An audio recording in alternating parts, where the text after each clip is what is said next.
Assalamualaikum. Hai. Bertemu kembali dalam kelas Bahasa Melayu Komunikasi.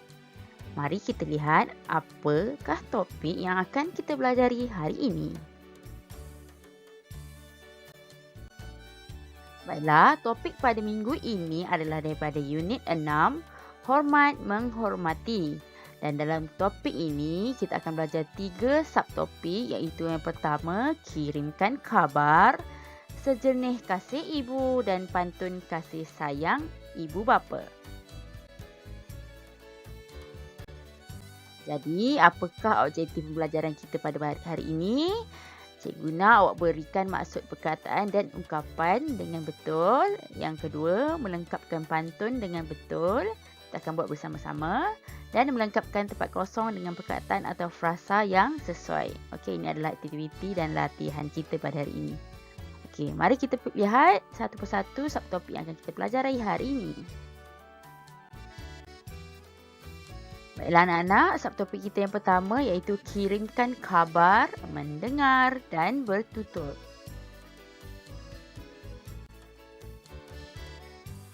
Encik Malik menerima panggilan telefon daripada adik bongsunya Adam. Adam memberitahu bahawa ibu mereka tidak sihat. Apa khabar abang? Khabar baik Adam. Bilakah abang akan pulang ke kampung menziarahi ibu? Abang akan pulang ke kampung pada hari Sabtu ini. Bagaimanakah keadaan ibu sekarang Adam? Ibu demam dan batuk. Sudah berapa lama ibu demam? Sudah 3 hari ibu demam. Mungkin kerana cuaca yang tidak menentu sekarang ini. Okey, ini adalah contoh dialog yang berlaku antara Encik Malik dan adik bongsunya Adam. Okey, apa yang kita dapat lihat kat sini adalah cara menyalurkan maklumat yang diterima dalam pelbagai bentuk. Kita boleh tengok kat situ, Adam dia tanya khabar abang dia. Kemudian dia tanya bila abang dia nak balik. Kemudian dia tanya keadaan ibu dia dan Adam pun menjawab macam mana keadaan ibu dia. Itu adalah cara mereka bersoal jawab dan menyalurkan maklumat dengan dalam pelbagai bentuk. Baiklah, untuk subtopik kita yang kedua bertajuk Sejernih Kasih Ibu. Membaca. Okey. Terdengar batuk yang agak kuat dari arah dapur. Ternyata batuk itu datangnya daripada ibu. Ibu menjerang air untuk membancuh minuman. Malik, Adam, mari kita sarapan bersama-sama. Ibu dengan suara yang lemah memanggil kami. Menu sarapan kami ialah air teh dan biskut. Aku berasa bersyukur kerana walaupun dalam keadaan yang susah, kami mampu juga mengisi perut kosong. Hidup kami ibarat kais pagi, makan pagi, kais petang, makan petang. Tepat pukul 7.30 pagi, Cikgu Hairul masuk ke dalam kelas. Setelah memberi salam dan bertanya khabar murid-muridnya, Cikgu Hairul memulakan pelajaran. Hari ini kita akan berbincang tentang pengorbanan seorang ibu, kata Cikgu Hairul dengan nada yang lembut. Malik, sekarang giliran kamu untuk berkongsi cerita tentang pengorbanan seorang ibu. Aku bingkas bangun lalu menuju ke hadapan. Rakan-rakan, saya sangat bertuah mempunyai ibu yang penyayang. Beliau sangat prihatin terhadap pendidikan walaupun kami hidup dalam keadaan yang daif. Ibu mencuba sedaya upayanya untuk memenuhi keperluan kami. Ibu mampu menjadi seorang isteri dan ibu yang baik dalam satu masa. Saya bangga menjadi anaknya. Jelasku panjang lebar kepada kawan-kawanku. Tanpa aku sedari, air mataku mula bergenang. Kring, kring. Deringan telefon menghentikan lamunan Malik. Ini adalah teks yang kita belajar hari ini tentang tajuk Sejenih Kasih Ibu. Okey, jadi apa aktiviti awak untuk hari ini tentang berdasarkan teks ni adalah berikan maksud perkataan yang berhuruf tebal. Okey, awak tengok perkataan yang berhuruf tebal tu, yang perkataan ni bukan ungkapan, yang perkataan. Kita tengok ada menjerang, ada lemah, nada yang lembut, menuju, daif, panjang lebar dan bergenang. Okey, jadi Untuk aktiviti yang pertama adalah cikgu nak awak cari maksud perkataan yang berhuruf tebal ni. Okey, macam mana nak cari? Boleh guna kamus kalau ada kamus kat rumah. Dan yang paling mudah sekali gunakan kamus Google. Okey, type je dekat Google tu maksud menjerang. Akan keluarlah jawapan dia. Okey, jadi dalam 2, 4, 6. Okey, 6 perkataan ni cikgu nak awak buat dalam buku latihan. Okey. Dan yang kedua adalah cikgu nak awak cari maksud ungkapan ibarat kais pagi makan pagi, kais petang makan petang. Okey, ini adalah salah satu peribahasa ya. Okey, ini pun awak boleh Google saja. Kalau ada buku lagi bagus, kalau tak boleh awak boleh Google saja. Okey, cari apakah maksud, type je dekat Google tu apakah maksud kais pagi makan pagi, kais petang makan petang. Sekarang teknologi ada, mudah kan? Okey, just type ya. Cuma type saja, awak akan jumpalah, keluarlah jawapannya. Okey, ini adalah aktiviti yang kedua. Okey, kedua-dua aktiviti ni cikgu nak awak buat dalam buku latihan. Okey?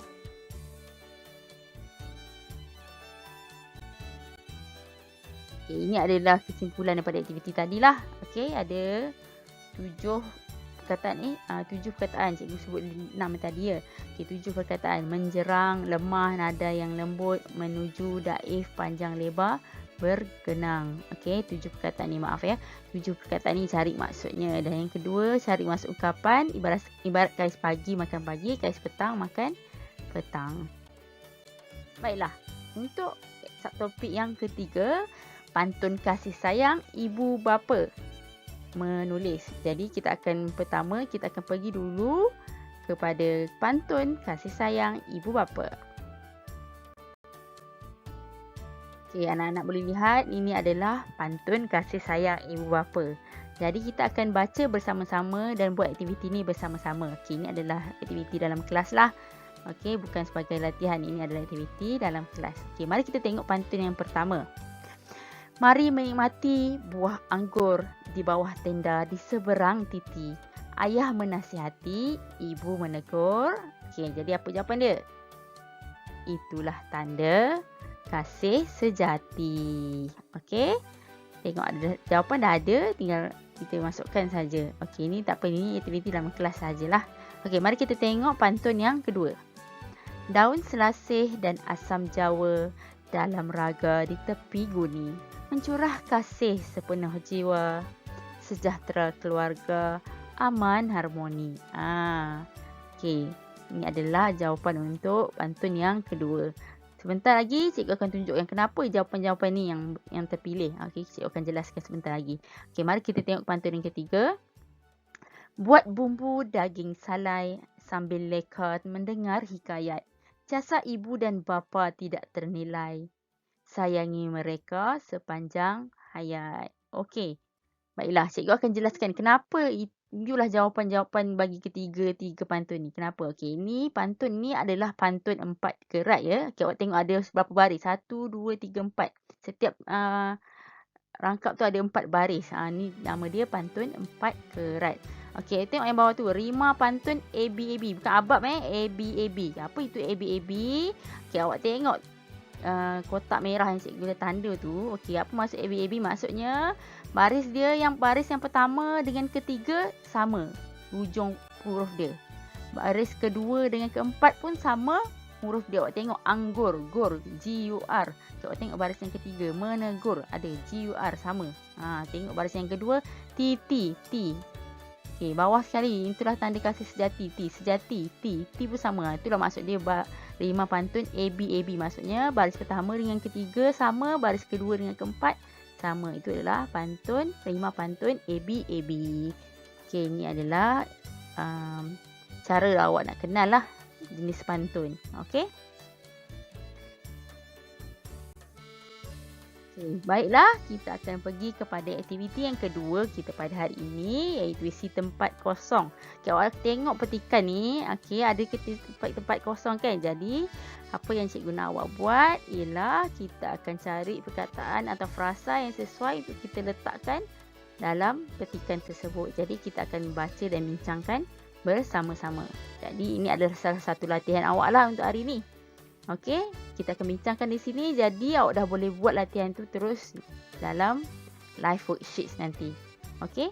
Ibu bapa ialah insan yang sangat penting dalam kehidupan kita. Tanpa mereka, kita tidak akan berpeluang merasai nikmat kehidupan di dunia ini. Jasa dan bakti mereka yang telah dicurahkan dan membesarkan kita amatlah bernilai.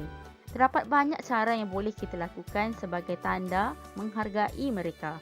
Antaranya termasuklah menunjukkan kebaikan serta ketaatan kepada mereka. Nasihat dan teguran mereka bertujuan untuk memberikan pedoman dan panduan. Jadilah seorang anak yang prihatin dan tidak mengabaikan ibu bapa. Berbakti dan berbuat baik kepada ibu bapa selagi yang boleh. Tunjukkanlah kasih sayang kepada mereka. Berikan perhatian dan luangkan masa kepada ibu bapa agar mereka tidak kesunyian dan berasa tersisih. Okey, ini adalah contoh frasa atau perkataan dalam petikan ini. Okay, awak boleh je gunakan apa sahaja perkataan yang awak rasakan sesuai. Tapi ini sebagai pelajaran untuk hari ini. Jadi kita bincangkan ini ada bersama-sama. Okey, jadi buat latihan ini dalam live worksheet yang akan cikgu berikan dalam kumpulan WhatsApp. Baiklah. Untuk aktiviti kita yang terakhir, itu aktiviti 3, iaitu melengkapkan perkataan berdasarkan gambar. Ini adalah permainan mendangga kata. Cikgu tak akan letakkan jawapan di sini, tapi kita akan bincangkan bersama. Okey, tengok gambar yang pertama tu. Okey, apa dia tengah buat tu, ramai-ramai tu? Dia tengah apa? Makan. Okey. Tengok yang kedua. Tengok tangan dia buka depan kedua tu. Tanda ni apa? Dia sedang menari. Okey, tengok nombor 3. Dia tengah mereka sekeluarga tengah buat apa tu? Pegang apa tu? Pegang buku kan? Okey, jadi membaca. Okey, tengok nombor 4. Ramai-ramai satu keluarga tengah menonton TV. Okey, menonton. Okey, tengok yang kelima. 2 orang tu sedang menggosok baju. Okey, yang keenam. Tengok ada orang dia meletakkan lauk tu ke dalam pinggan tetamu ataupun ahli keluarga dia lah. Okey, meletakkan. Ataupun kalau kita gunakan air, kita boleh guna menuang. Tapi nampak tak dia macam letakkan lauk kan. Jadi kita boleh gunakan meletakkan. Jadi untuk aktiviti yang ketiga ini buat juga dalam live worksheet yang akan cikgu berikan pautan dalam kumpulan WhatsApp. Lengkapkan perkataan ini. Okey, kita dah bincangkan dekat sini. Jadi, boleh terus buat latihan tersebut. Baiklah anak-anak sekalian, itu sahaja untuk hari ini. Untuk minggu ini, kita jumpa pada kelas yang seterusnya. Bye-bye.